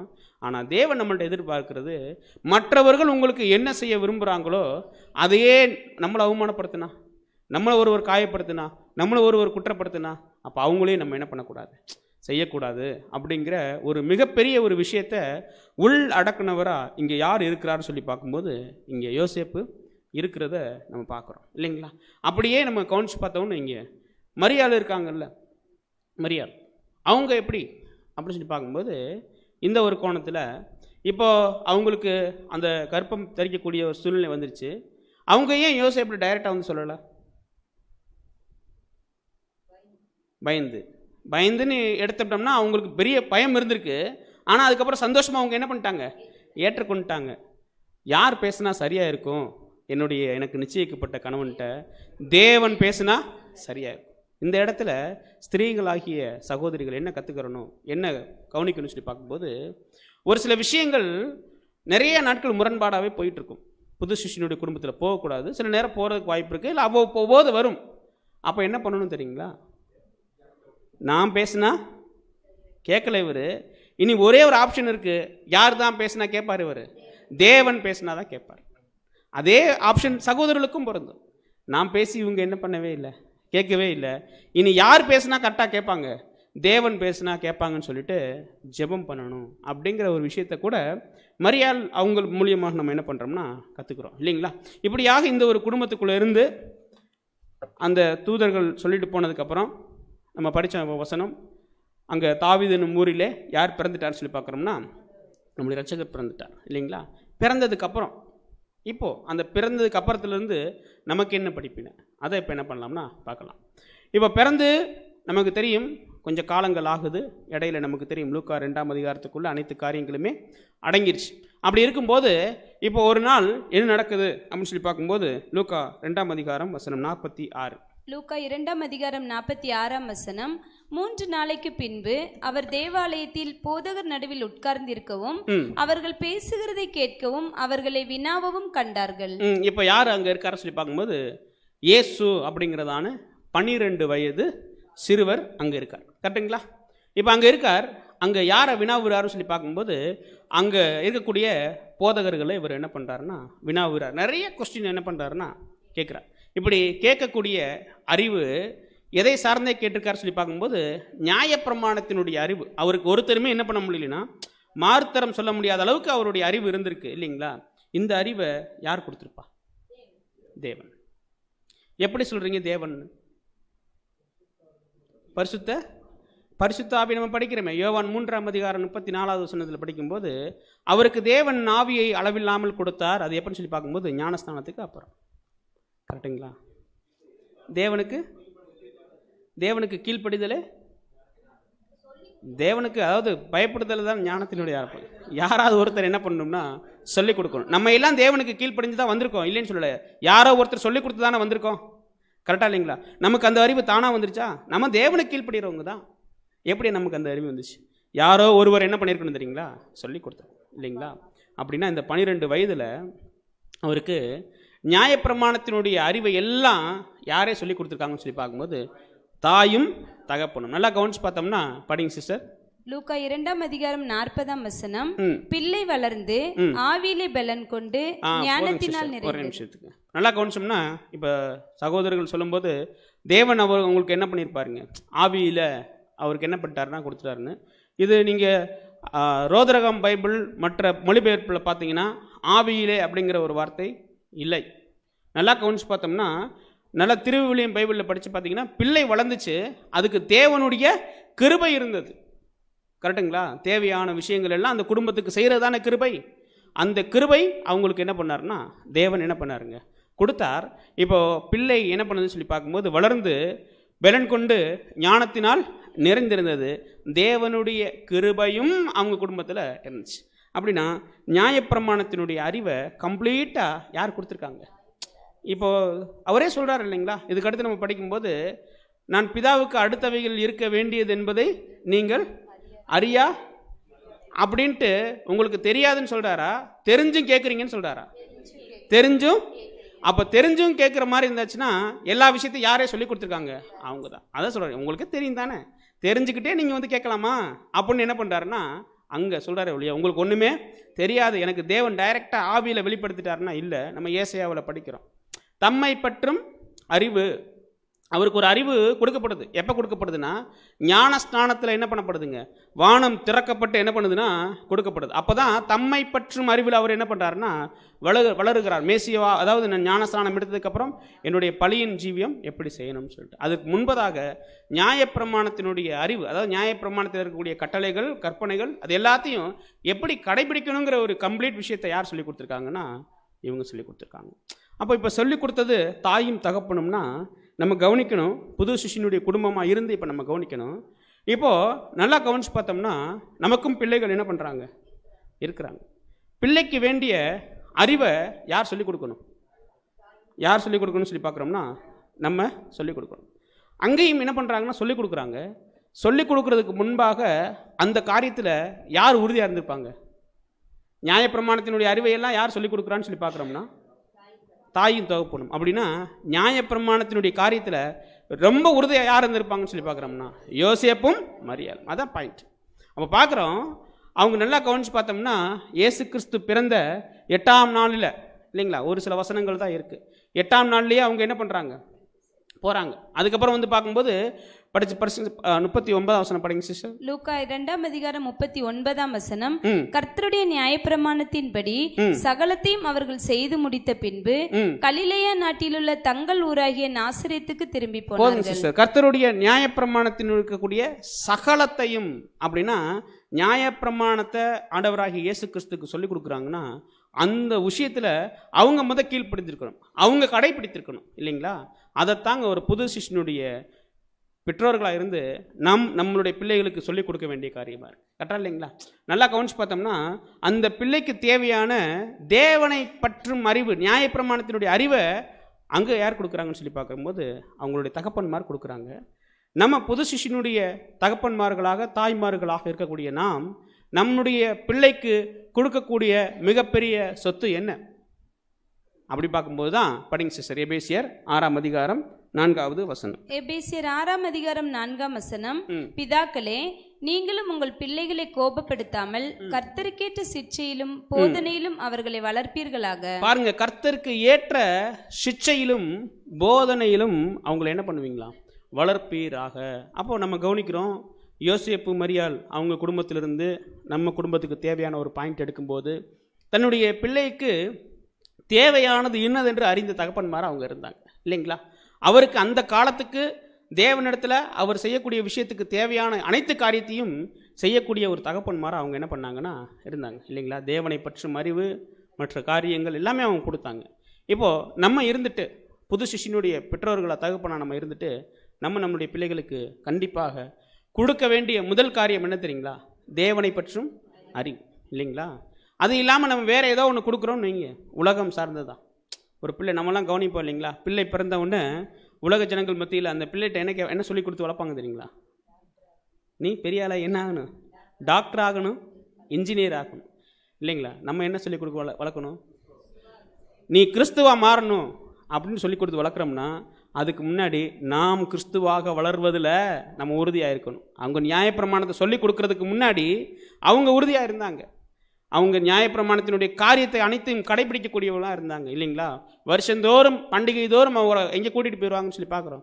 ஜெருசலேம் கூட்டிகிட்டு போயிடுவாங்க இல்லைங்களா? வாரந்தோறும் சினகாக்கு என்ன பண்ணிடுவார்? யோசேப்பு கூட்டிகிட்டு போயிடக்கூடியவராக இருந்திருப்பார் இல்லைங்களா? அப்போ பார்க்குறோம், இப்போ நம்மளே ஒரு 4 ஆராதனைக்கு வரல, 2-3 ஆராதனைக்கு வரல, லேட்டாக போகிறோம் அப்படின்னா அதுவும் ஒரு பருவம் அடைந்ததுக்கப்புறம் நம்ம எக்லிஷியாக்கு எப்படி தான் வரும் இல்லைங்களா? நம்ம நேரத்தில் போகக்கூடியவங்களா இருந்தோம்னா நம்முடைய பிள்ளைகளும் என்ன பண்ண சொல்லி பார்க்குறோம்னா அதையே பின்பற்றும். நம்ம வீட்டில் பைபிள் படித்தா அதுவும் பைபிள் படிக்கும், நம்ம கோவப்பட்டால் அதுவும் கோவப்படும். நாம் என்ன செய்கின்றோமோ அதையே தான் நம்முடைய பிள்ளைகளும் என்ன பண்ணுவாங்கன்னா செய்வாங்க. அதான் நம்ம கவனிக்கிறோம், அவங்க சொல்லி கொடுத்து வளர்த்தாங்க. எதைன்னு சொல்லி பார்க்கும்போது நியாயப்பிரமாணத்தின் அறிவு. இங்கே நம்ம கவனிக்கிறோம், நம்மளுடைய பிள்ளைகளுக்கு நாம் சொல்லிக் கொடுக்க வேண்டியது தேவனை பற்றின அறிவு அப்படிங்கிற ஒரு விஷயம். படிக்கலாம் சிஸ்டர். நீதிமொழிகள் 22:6. நீதிமொழிகள் 22:6 பிள்ளையானவன் நடக்க வேண்டிய வழியிலே அவனை நடத்து, அவன் முதிர் வயதிலும் அதை விடாதிருப்பான். பாருங்க, பிள்ளையாண்டானை நீ நடத்த வேண்டிய வயதுல நீங்க என்ன பண்ணுங்க, நடத்து. அவங்க முதிர் வயதிலும் என்ன பண்ணுவாங்கன்னா விடாதிருப்பாங்க. நம்ம இந்த வயசுல என்ன சொல்லி கொடுக்குறோமோ கடைசி வரைக்கும் அவங்க என்ன பண்ணுவாங்கன்னா பின்பற்றுவாங்க. என்னெல்லாம் சொல்லி கொடுத்து வளர்க்கலாம், சும்மா 2-3 கேட்கலாம். என்னெல்லாம் சொல்லி கொடுத்து வளர்க்கலாம்? உதாரணத்துக்கு நம்ம சொல்கிறோம், காலம் கடைசி காலமாக இருக்குது. ஒருவேளை நம்ம படிக்கிற சத்தியத்தின்படி திடீர்னு உலகம் முடிஞ்சிருச்சுன்னு வைங்க, நீங்கள் ஒன்றும் கலங்கிறாதீங்க. தேவன் உங்களை என்ன பண்ணிடுவார் தெரியுமா? பொறுப்படுத்திடுவார் இல்லைங்களா? உபத்திரவ காலத்தில், அதாவது உடன்படிக்கை செய்தவர்களுடைய பிள்ளைகள் எப்படி இருக்குன்னு சகோதரர் என்ன பண்ணியிருக்காருன்னா எழுதியிருக்கார் இல்லைங்களா?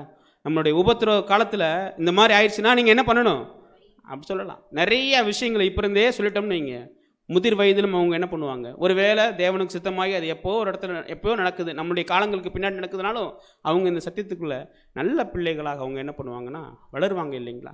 அப்போ இந்த ஒரு தலையாய கடமை யாருக்கும் இருக்குன்னு சொல்லி பார்க்குறோம்னா நமக்கும் இருக்குது அப்படிங்கிறத கூட பார்க்குறோம். அப்போ இந்த ஒரு விஷயத்துக்கு அப்புறம் நம்ம கவனிச்சு பார்த்தோம்னா அந்த 12 வயது சிறுவராக இருக்கக்கூடிய இயேசு இந்த காரியம் எல்லாம் முடிஞ்சதுக்கப்புறம், அந்த 3 நாள் தேடி வந்து இந்த காரியமெல்லாம் முடிஞ்சதுக்கப்புறம் இப்போ யாரு கூட பெறப்பட்டு போறாருன்னு சொல்லி பார்க்குறோம்னா படிக்கலாம் சிஸ்டர்.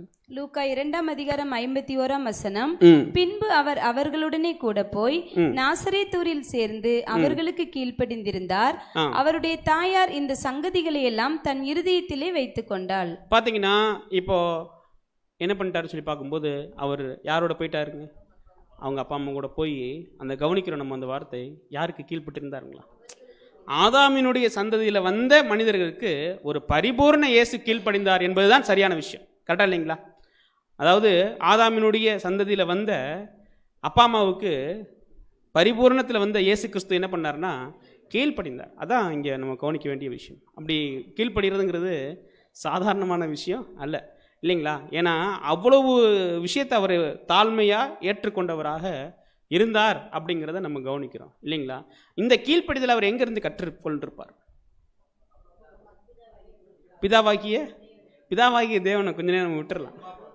அவங்க பெற்றோர்கிட்ட இப்போ கொஞ்ச நேரத்துக்கு முன்னாடி நம்ம கண்டுபிடிச்சோம், பெற்றோர் என்ன பண்ணுறாங்களோ அதைத்தான் யாரும் பண்ணுவாங்கன்னா பிள்ளைகளும் பண்ணுவாங்க. அதில் எந்த விதமான மாற்று கருத்தும் இல்லை. அதாவது நம்ம கவனிக்கிறோம் காயின் ஆபேல், இல்லைங்களா? எங்கேருந்து வந்தது கோபம் காயினுக்கு? ரெண்டு பேரும் அடிக்கடி என்ன பண்ணியிருந்துருப்பாங்க? நம்ம சொல்கிற வசனம் இல்லை, சொல்கிறோம், நிதானிக்கிறோம், இல்லைங்களா?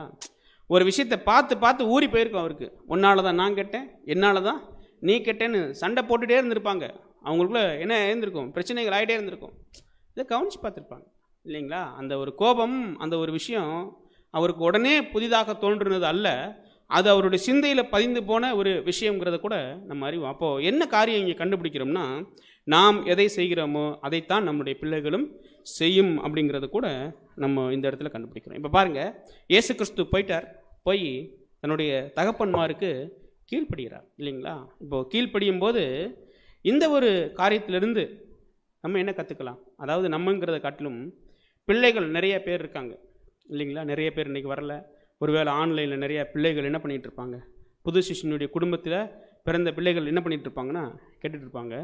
அவங்க என்ன பண்ணணும் அப்படின்னு சொல்லி பார்க்கும்போது, கீழ்ப்படுதலை இவர் யார்கிட்டமிருந்து கற்றுக்கொண்டாரோ அதே மாதிரி கீழ்ப்படுதலை யார்கிட்டமிருந்து கற்றுக்கொள்ளணும்னு சொல்லி பார்க்கும்போது பெற்றோரிடமிருந்து என்ன பண்ணணும்னா கற்றுக்கொள்ளணும். வாசிங்க சிஸ்டர் வசனம், கொலோசியர் 3:20 இதில் வராது.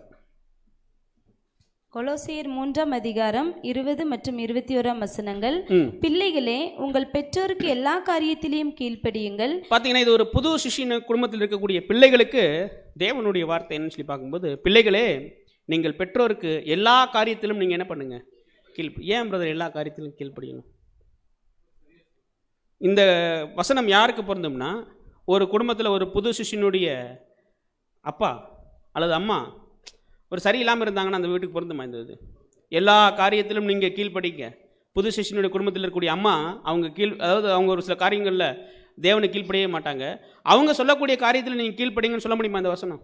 அப்படின்னா அந்த வசனம் யாருக்கு? பிள்ளைகளே உங்கள் பெற்றோருக்கு கீழ்ப்படிங்க எல்லா காரியத்திலும் அப்படிங்கிற விஷயம் எப்போ தான் பொருந்தும்னா, அந்த குடும்பத்தில் ரெண்டு பேருமே என்ன பண்ணியிருக்கணும்னா சரியாக தேவனுக்கு கீழ்ப்படிஞ்சிருக்கும் பொழுது அவங்க என்ன பண்ணுவாங்கன்னா கீழ்ப்படிவாங்க. அவங்களுக்கு தான் இந்த ஒரு வசனம் பொருந்தும். அப்படி பார்க்கும்போது இப்போ பிள்ளைகளே பெற்றோருக்கு கீழ்ப்படிங்கன்னு சொல்லிட்டு இப்போ அடுத்த வசனம் படிங்க சிஸ்டர். 21 பிதாக்களே, உங்கள் பிள்ளைகள் திடனற்று போகாதபடி அவர்களுக்கு கோபமூட்டாதிருங்கள். பாருங்க, உங்களுடைய பிள்ளைகள் திடனற்று போகாதபடி அவங்களுக்கு கோபப்படுத்தாதீங்க. எப்போ கோபப்படுத்துவோம்? இதெல்லாம் நம்ம சொல்லலாம், நம்ம எளிமையான ஒரு கேள்விகள் தான். ஏதாவது தவறு செய்யும்போது, இல்லைங்களா? நல்லா கவனிச்சு பார்த்தீங்கன்னா, அவங்க திடனற்று போகாதபடினா ஒரு மெச்சூர்டான வயசில் தானே திடனற்று போக முடியும், இல்லைங்களா? கரெக்டாக இல்லைங்களா? திடனற்று போகுதுன்னா ஒரு குழந்தை திடனற்று போயிடும்னு சொல்ல முடியுமா? அந்த குழந்தைய நம்ம தான் வளர்க்கணும். எப்போ அந்த ஒரு விஷயம் நடக்கும்னா, அவங்க சரியான ஒரு பருவம் வரும்போது அவங்களுக்கு தேவையான ஒரு விஷயம் அவங்களுடைய வாழ்க்கையில் நம்ம கொடுக்காம விட்டோம்னா அவங்க திடனற்று போயிடுவாங்க. நல்லா கவனிச்சு பாருங்கள். புதுசினுடைய பெற்றோர்களாக இருக்கக்கூடிய நம்ம ஓட்டத்தை முடிச்சிடுவோம் சீக்கிரத்தில். கடைசி காலம் ஆயிடுச்சு, அதனால் நான் என் பிள்ளையை படிக்க வைக்க மாட்டேன். அப்போது எல்லா குழந்தையும் உலகத்தில் படிச்சிருக்கோம், இந்த குழந்தை படிச்சிருக்காது. இப்போ இவர் யோசிக்கிறாங்க, அப்பா அம்மாவும் யோசிக்கிறாங்க, புது சிருஷ்டி நம்மளுடைய ஓட்டம் சீக்கிரம் முடிஞ்சிடும், நம்ம ஏன் அவங்கள படிக்க வைக்கணும் அப்படின்னு எடுத்துக்கிட்டோம்னா அது திடனற்று போகக்கூடிய காரியம். அந்த பிள்ளை நாளைக்கு வளர்ந்து என் அப்பாவும் அம்மாவும் சேர்ந்து என்ன பண்ணிட்டாங்க? படிக்க வைக்காமல் போயிட்டாங்க. அவங்க பரலோகம் போயிட்டாங்கன்னு சொல்ல முடியுமா? வாய்ப்பே இல்லை இல்லைங்களா? பிள்ளைகளுக்கு தேவையான கல்விங்கிறதையும் கூட சகோதரர் என்ன பண்ணியிருக்காருன்னா எழுதியிருக்காரு. எந்த அளவு கொடுக்கணும், ஒரு எக்ஸ்ட்ரீம் அளவுக்கு போயிட்டோம்னு வைங்க, அதுவே அவங்களுக்கு விக்கிரக ஆராதனையாக மாறிடும்.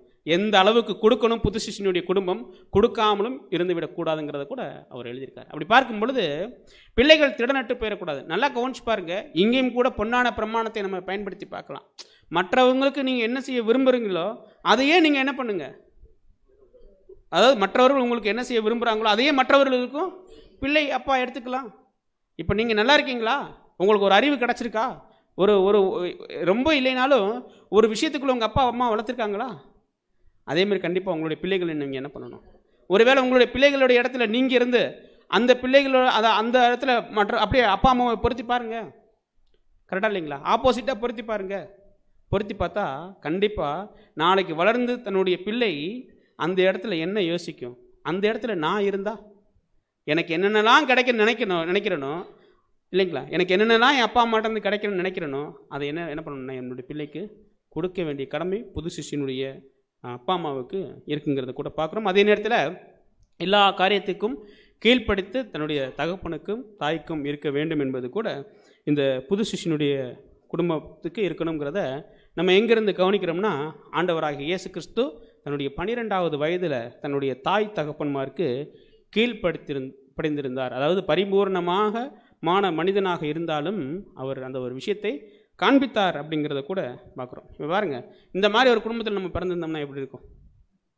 கரெக்டாக இல்லைங்களா? ஆனால் இதில் நமக்கு எல்லாம் ஏற்றத்தாழ்வுகள் இருக்குது இல்லைங்களா? நம்மலாம் பேர் சபையிலேருந்து வந்திருக்கோம், அந்நிய மதங்கள்லேருந்து வந்திருக்கோம், ஏற்றத்தாழ்வுகள் இருந்திருக்கு.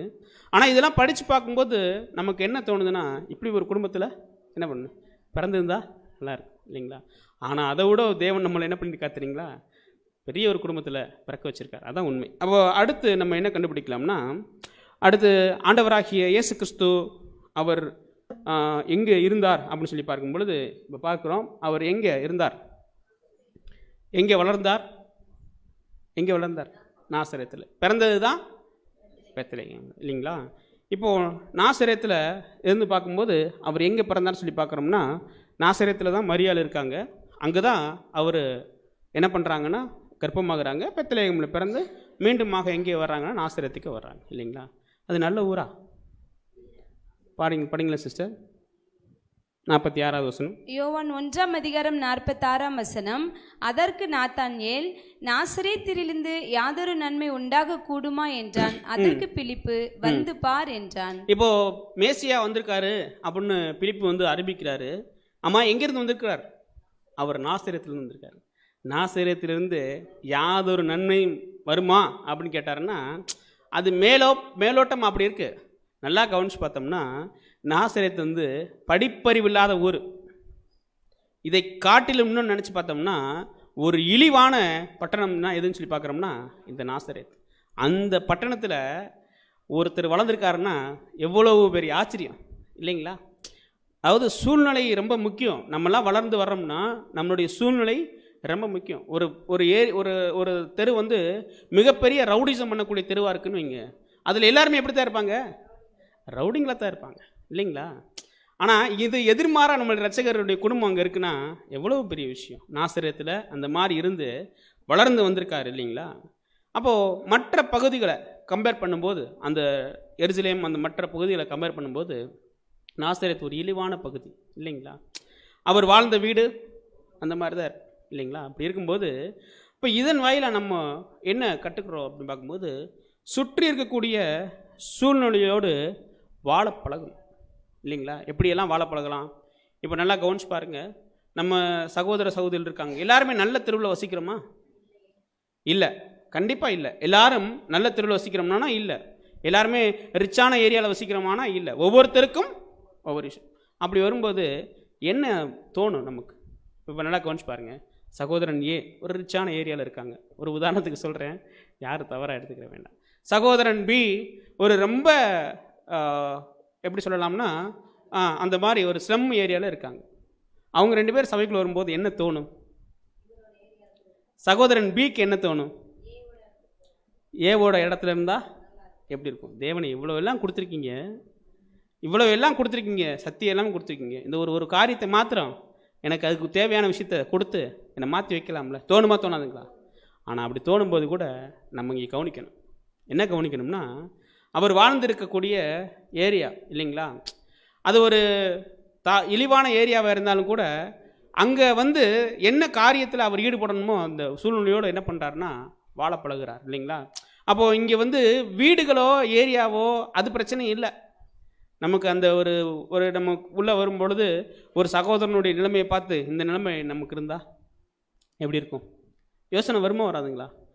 ஒரு சகோதரன் இருக்கார், அவர் நல்ல எப்போவுமே நல்லா சிரிச்சுக்கிட்டே இருக்காருன்னு வைங்க, அவருடைய சூழ்நிலை அவர் இருக்கக்கூடிய அந்த ஒரு விஷயம் எல்லாமே இருக்குன்னு வைங்க, சகோதரன் பிக்கு மனசில் சின்னதாகவும் கூட இடர்கள் வரக்கூடாது இதை பார்க்கும் பொழுது.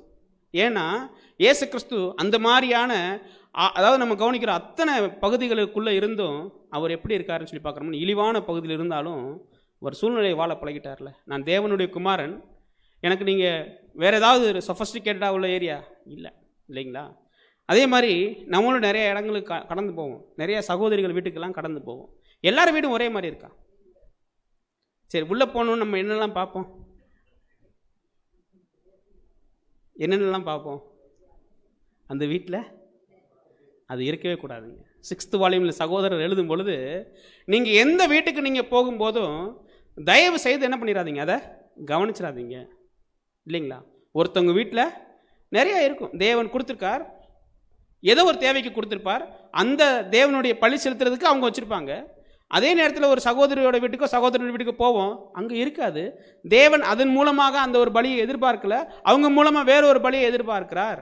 ஆகையினால இப்போது நம்ம பார்க்குறோம், இருக்கக்கூடிய ஏரியாவோ வீடோ என்ன இல்லைங்க, விஷயம் கிடையாது.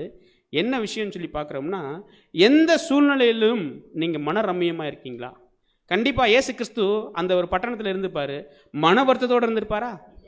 மன ரம்மியமாக இருந்திருப்பார். வாசிங்க வசனம். பிலிப்பியர் 4:11 என் குறைச்சலினால் நான் இப்படி சொல்லுகிறதில்லை, ஏனெனில் நான் எந்த நிலைமையில் இருந்தாலும் மன ரம்மியமாய் இருக்க கற்றுக்கொண்டேன். அப்போ மன ரம்மியமாக இருக்க கற்றுக்கொண்டேன்னா அங்கே என்ன காரியம் தெரியுங்களா? புது சிருஷ்டிய காரியம், அவ்வளோதானே வெளியே. இங்கே இடமோ பொருளோ என்ன இல்லைன்னு சொல்லி பார்க்குறோம்னா ஒரு விஷயமும் இல்லை. அது இரட்சகருடைய வாழ்ந்த இடத்துலேருந்து நம்ம கற்றுக்கொள்ளக்கூடிய விஷயமா இருக்குது. அடுத்து நம்ம பார்க்குறோம், இரட்சகர் அவங்க அப்பா என்ன வேலை பார்த்தாங்க? அவங்க அப்பா கார்பெண்டர் இல்லைங்களா. ஆண்டவராக இயேசு கிறிஸ்து அவர் கார்பெண்டரா? அவர் கார்பெண்டர் இல்லைங்களா? சொல்லுங்கள். அதாவது பார்க்கும்போது கூட வேலை செய்தார் அப்படிங்கிறதுலாம் உண்மைதான். ஆனால் நல்லா வசனம் கவனிச்சு பார்க்குறோம். படிங்க சிஸ்டர் வசனம். மத்தேயு 13:55 இவன் தச்சனுடைய குமாரன் அல்லவா? இவன் தாய் மரியாள் என்பவள் அல்லவா? யாக்கோபு, யோசே, சீமோன், யூதா என்பவர்கள் இவனுக்கு சகோதரர் அல்லவா? அப்போ பார்க்குறோம், இவங்க அப்பா ஒரு தச்சர் இல்லைங்களா. அதே மாதிரி ஆண்டவராகிய இயேசு கிறிஸ்துவும் தச்சர் தான். படிங்க சிஸ்டர் வசனம். மார்க் 6:3 இவன் தச்சன் அல்லவா? போதும் சிஸ்டர், இவன் தச்சன் அல்லவா அப்படின்னு சொல்லி பார்க்கும்போது ஆண்டவராகிய இயேசு கிறிஸ்து.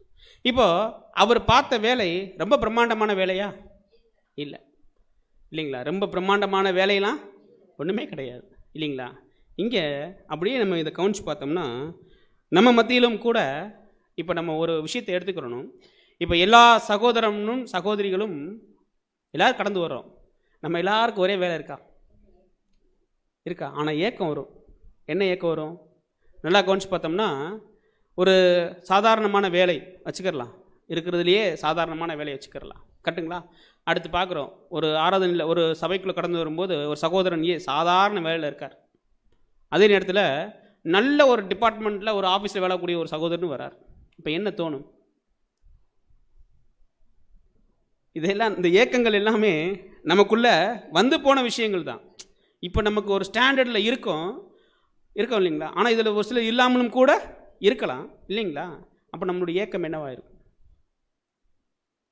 தேவனே, அந்த சகோதரனுக்கு மாத்திரம் நீங்கள் என்ன பண்ணியிருக்கீங்க?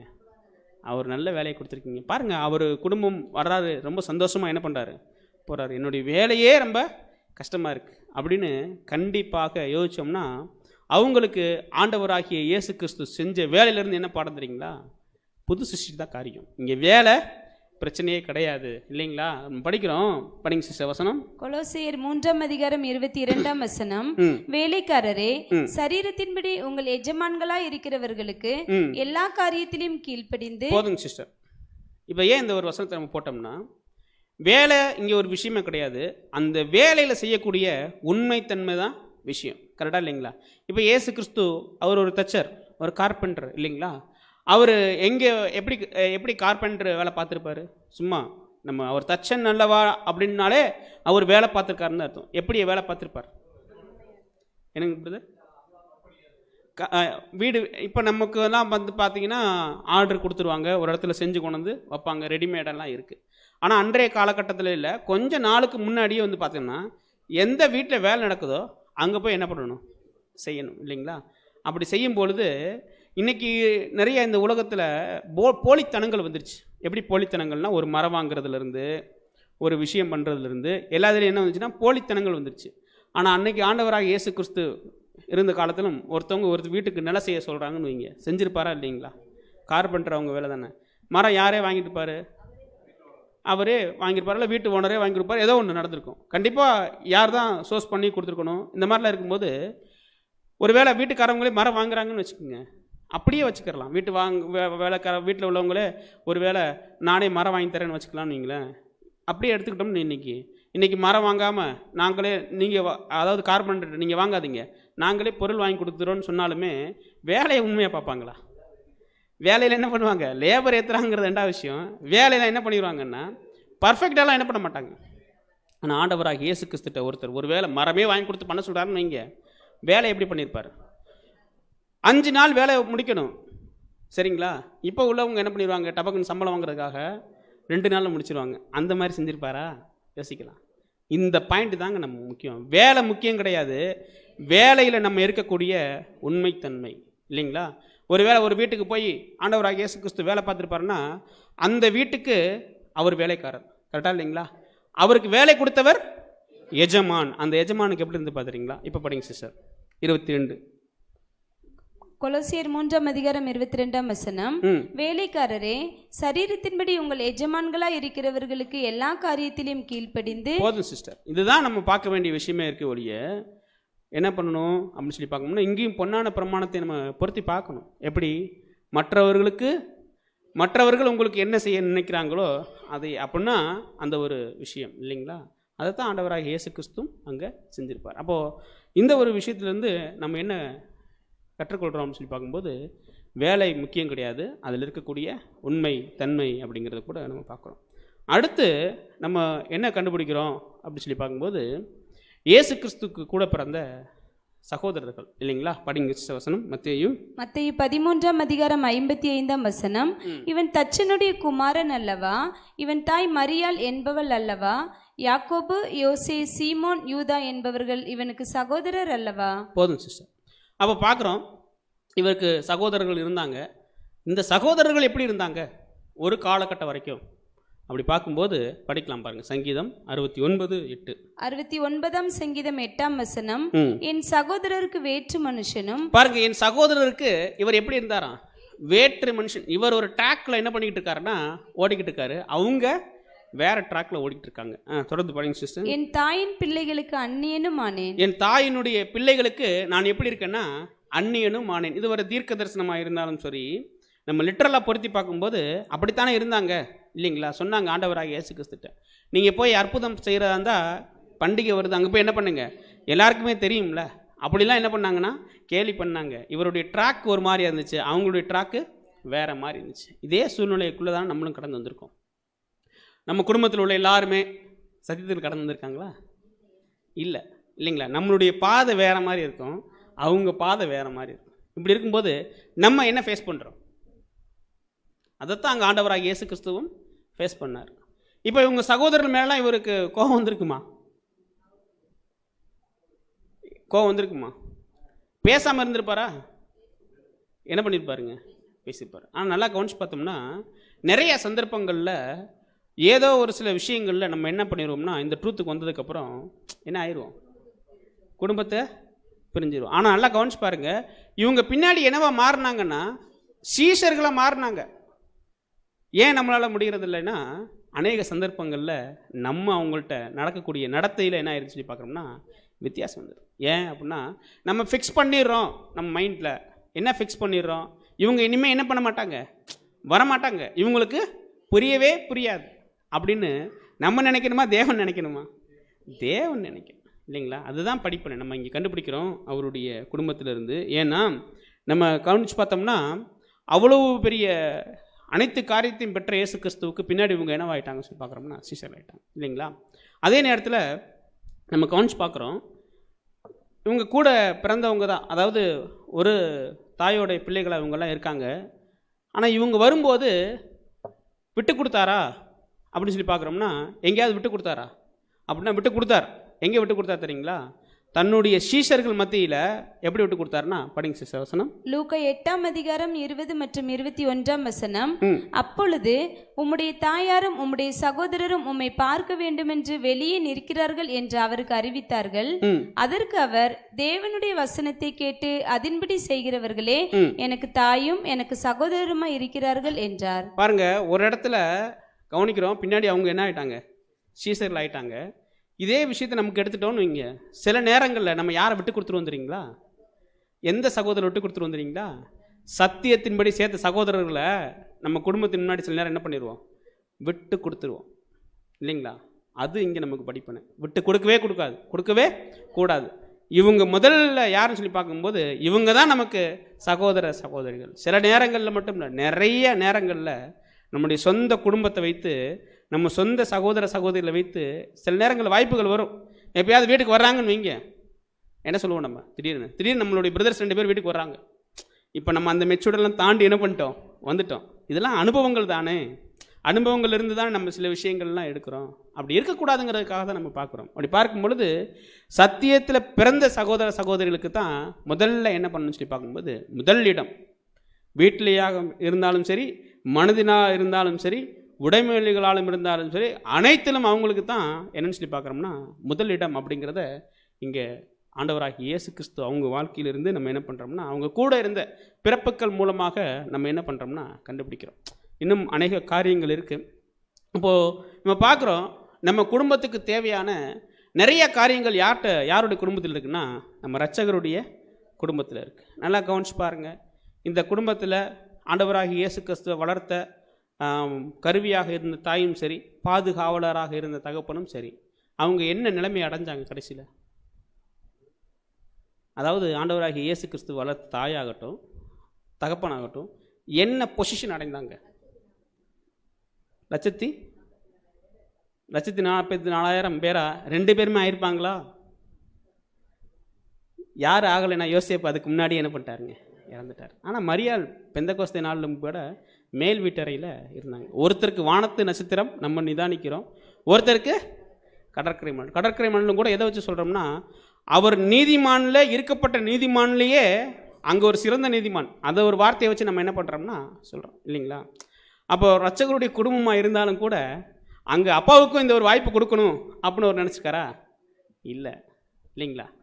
இந்த ஒரு வாய்ப்புங்கிறது பின்னாடி நம்ம பார்க்குறோம். அப்படி பார்க்கும்போது இப்படி அநேக காரியங்கள், புது சிஷ்டிக்கு தேவையான காரியங்கள் யாருடைய குடும்பத்துக்குள்ளே இருக்குன்னு நம்மளுடைய இரட்சகருடைய குடும்பத்தில் இருக்குங்கிறதுக்காக தான் இந்த ஒரு பாடத்தை கூட நம்ம பார்க்குறோம். அதுவும் இந்த சூழ்நிலையில் பார்த்தா நமக்கு ஒரு ஏற்றதாக இருக்கும். அப்போ நிறைய காரியங்கள் இன்னும் நம்மளுடைய இரட்சகர் குடும்பத்தில் இருக்குங்கிறத கூட பார்க்குறோம். அப்போது இந்த காரியங்களை நம்ம மனதில் வைத்துக்கொள்ளலாம். ஏன்னா நம்மளுடைய குடும்பத்தையும், அதாவது சியோனிலே இன்னான் பிறந்தான் என்று வசனித்து கூறப்படும் 1,44,000 பேர் அவங்க பூமியில் எப்படி இருந்தாங்க, அவங்க இரட்சகர் குடும்பம் எப்படி இருந்துச்சோ அதே மாதிரி இருந்தாங்க அப்படின்னு சொல்கிற அளவுக்கு நம்மளுடைய வாழ்க்கை தரம் மாறணும் அப்படிங்கிறது தான் இந்த ஒரு பாடத்தின் வாயிலாக பார்க்குறோம். இப்போ நீங்கள் உங்களுக்கு ஏதாவது கேள்விகள் இருந்தால் நீங்கள் கேட்கலாம்.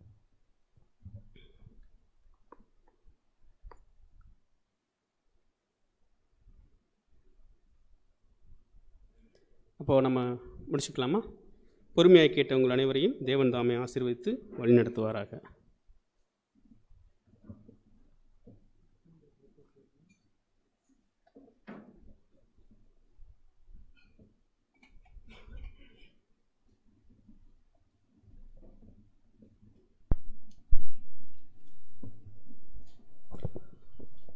சத்தியத்தை வெளிப்படுத்தின பிதாவாகிய தேவனுக்கு நம் இரட்சகர் இயேசு கிறிஸ்துவின் வழியாக துதியிலும் நன்றியிலும் எடுத்துக்கொள்ளலாம்.